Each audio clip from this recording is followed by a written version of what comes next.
Hello and welcome back to another video. Hope you had a green arrow in Gameweek 10 as it was a good game week for most of us. In this video we are going to look at our team selection ahead of Gameweek 11, the transfer plans and thoughts going into the game week. If you missed the Gameweek 11 watch this video, make sure you watch that after. This will be on screen at the end. Let's jump in and starting off with a look back at how Gameweek 10 went. 61 points all out, a green arrow up to 276,000 because of the sub Andreas, who scored coming in for Mitrovic, who was still out injured. Trippier again with a lucky 7-pointer, getting only 1 assist in a 5-1 win and surprisingly racking up 2 bonus points. He truly has been outstanding value this season. An unlucky clean sheet wipeout for the Newcastle pair as a similar handball wasn't given as a pen for Liverpool in the 3-2 loss to Arsenal, as a result of which both scored only 2 points. The faith in Arsenal duo paid off once again with Martinelli and Jesus ending up with a total of 17 points. Haaland captain and he got the one return in the end, but Cancelo took the limelight, scoring and assisting, and as a result ending up with 3 bonus points against Southampton. Zaha also ended up with an assist that was finished quite coolly by Eze. Let's now take a look at how the team is shaping up for Game Week 11. In goal, Iverson at home to Palace. I do fancy Iverson to return if he would start against Palace, and is definitely the better choice in goal over Pope this week.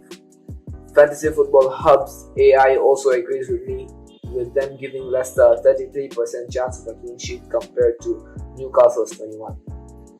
Moving on to the defenders, we start off with Trippier, who looks fixture-proof the way he's going, and as we saw in Game Week 3 when he played against Man City, he did score a goal in a game where any manager could have easily made the decision to bench him. He is ranked first for crosses, key passes, and expected assists amongst all defenders. Hopefully he can continue his form and return once again. Cancelo, now the defender with the highest points after his recent 18-pointer against Southampton. He does face a much tougher Liverpool side who are buzzing after their 7-1 win midweek. He does go up against Gomez, who hasn't received much game time, so maybe he could cause some damage to Klopp's side. The transfer in this week for John Stones was Webster. He faces Brentford away from home. I brought him in because of the fixture in Game 12 against Forest. Brighton have already proven themselves in defense this season, racking up 3 clean sheets and 9.5 expected goals conceded, the third of all teams in the Premier League. He has played every minute for Brighton and has the highest expected involvement with 2 big chance involvement too. Only 0.7% owned will do good to my rank if he could return. Moving on to midfield, and we start off with the main man Martinelli away to Leeds. Surprisingly, Leeds are a very good defensive side at home. They have conceded only 2 goals in 4 games at Ellen Road. However, they did concede 6.2 expected goals in that time, which means they did overperform by quite a margin. With Arsenal's form and in particular Martinelli, I do expect Leeds to get exposed in this game, and hopefully it's another haul from the Brazilian. The disappointment of the season for me up to now. To be fair, he did get quite unlucky in the 2 games that I've owned him so far. Against City, he could have taken the penalty but was given to Martial instead.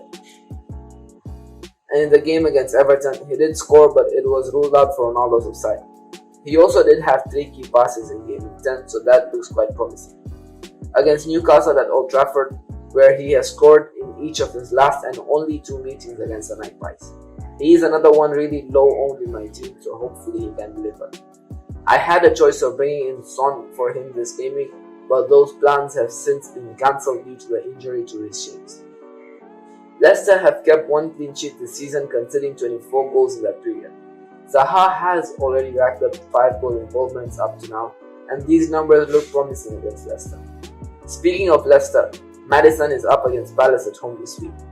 Palace have only conceded 5 goals away from home, keeping 1 clean sheet in that time. 5 of Maddison's 7 goal involvements have come at home this season, with him averaging an involvement every 71 minutes.